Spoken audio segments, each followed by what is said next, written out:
Welcome back to the Reality Guys. I'm your host, Billy Blinks, joined as always by my co-host, Brian. Hello.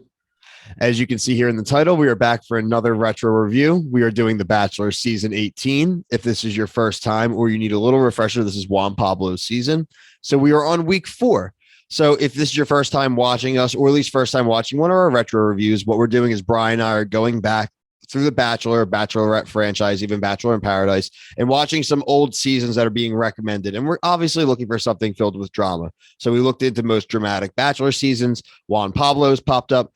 Neither of us have any idea about the outcome. We had no idea about any of the contestants. We are going in completely blind, and we're reviewing this week by week. So some people are going back for a nice blast for the past, having some fun, and some people are going along for the ride for the first time with us. So we're having a blast so far.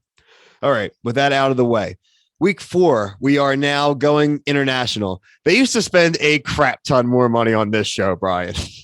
4 weeks in, they are now going to Seoul, South Korea with the entire cast. Like for a nightcap, it seems like. Dude. They're there for like 2 days. And then they're going somewhere else. Yeah, right.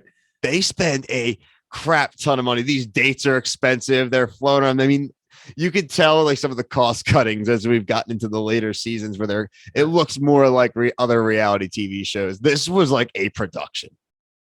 Yeah, I wonder, like, again, I keep saying this, but like, I wish we could have started at 1 and just see the evolution of the show in its entirety, because it's kind of interesting that, yeah, you're going to go fly into PJ and run in an electric mile. And then, oh, by the way, next week we're all going to South Korea and probably staying in a really nice hotel.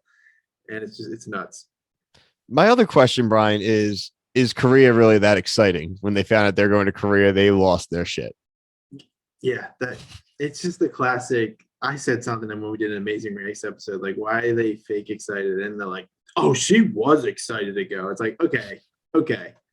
I guess I didn't watch the podcast. Yeah, exactly. Really, like their little retro review of their own. Yeah, right. This was a pretty straightforward in a lot of ways. Like, this is a very standard episode of The Bachelor. If you were to kind of show someone without too much crazy drama and just to give them a feel for what like actually The Bachelor is, this is actually a pretty good episode for it. There are 2 group dates that were very similar, weren't really over the top, where you actually just kind of got to see them hang out. Both of them basically had them.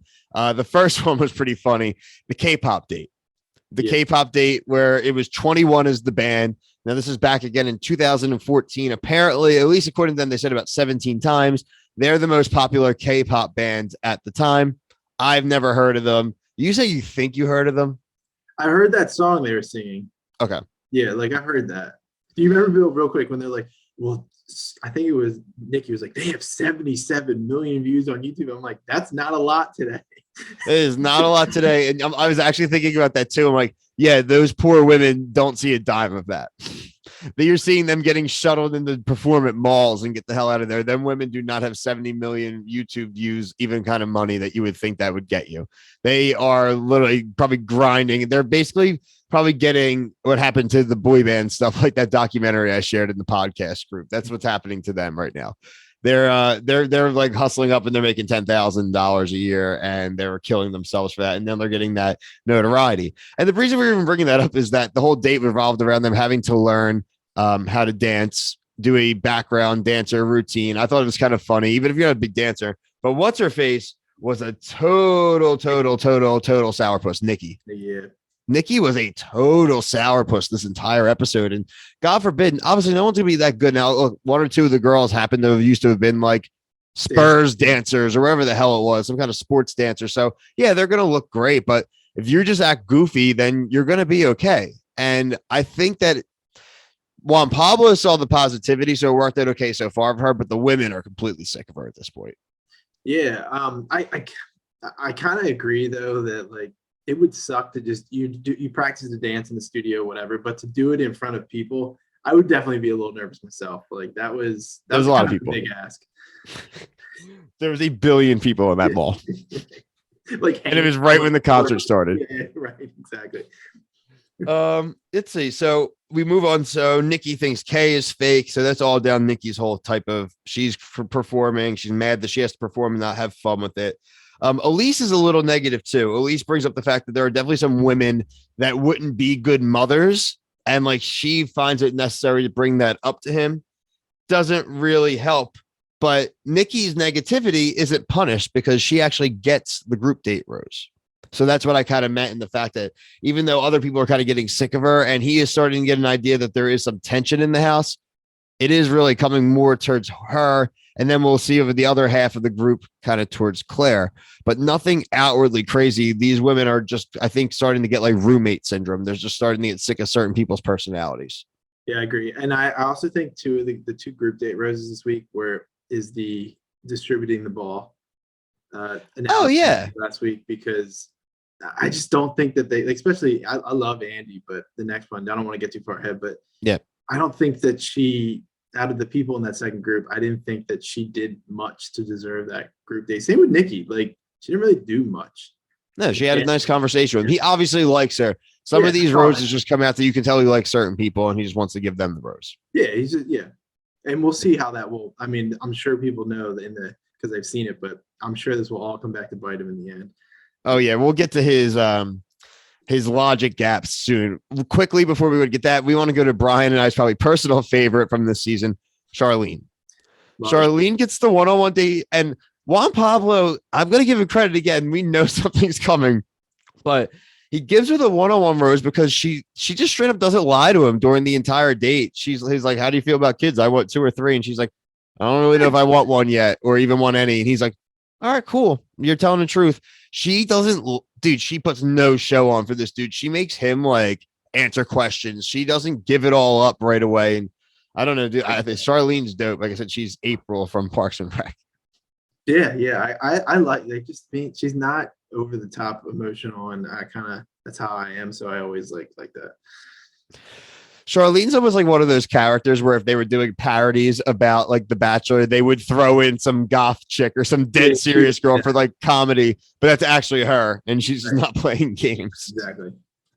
Yeah. So we kind of mentioned about the second group date was the Seoul fish market, which was kind of cool. It was like a bazaar. They do the thing where you stick your feet in the fishies and let them eat the dead fish off, the dead skin off your feet, whatever.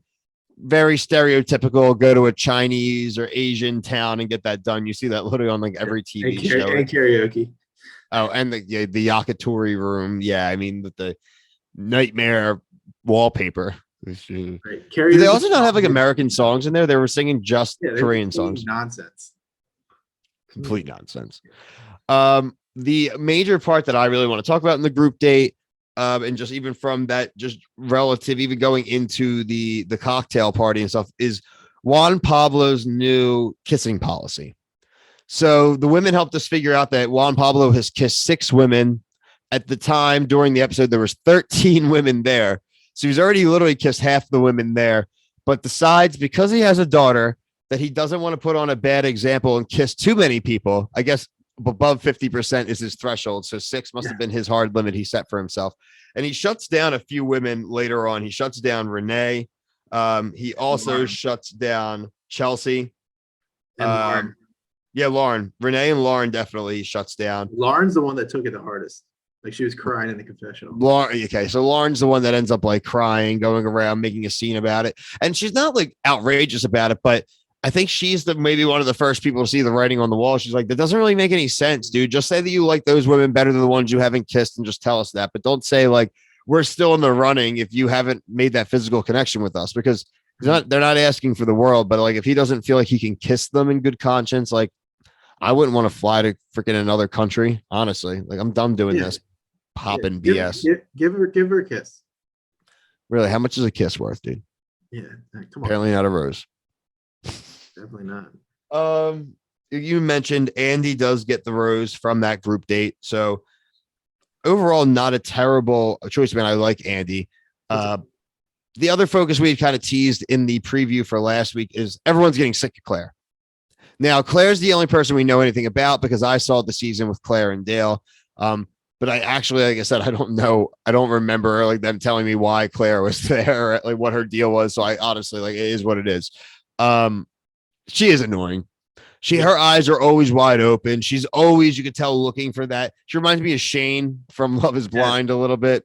She's looking for that constant reassurance. And she is literally being really weird. She just like makes herself stand next to him at all times, and it's just she's got very trollish to the women too with her comments. Yeah, she needs to be like in orbit. She's like Juan Pablo's moon. That's gonna be a Reality Guys trivia question one day. Who is the moon of Juan Pablo? Oh my god, it's Clare. That's gonna be like the password. Future teacher. No, that's fair. Clare with no I. I learned that this season. I didn't realize it was just Clare. Mm-hmm. The very, very straightforward Clare, very bold Clare, which we will. I'm thinking Clare makes it pretty far. For Clare to be an iconic Bachelor character, she's probably makes it pretty far, which means that she's just going to drive people nuts the rest of the season, or as long as she's still there. Yeah, she's got to be at least Final Four. Oh, I would say Final Four. I would at least fair to even say she's a fantasy sweet date. So and that's 3, right? That's tough. That's 3. So it gets her maybe like an iconic moment. Who knows though? I mean, I wouldn't mind seeing Clare gone earlier too. Well, talking about that, Bryce, so we might as well go over the rose ceremony here.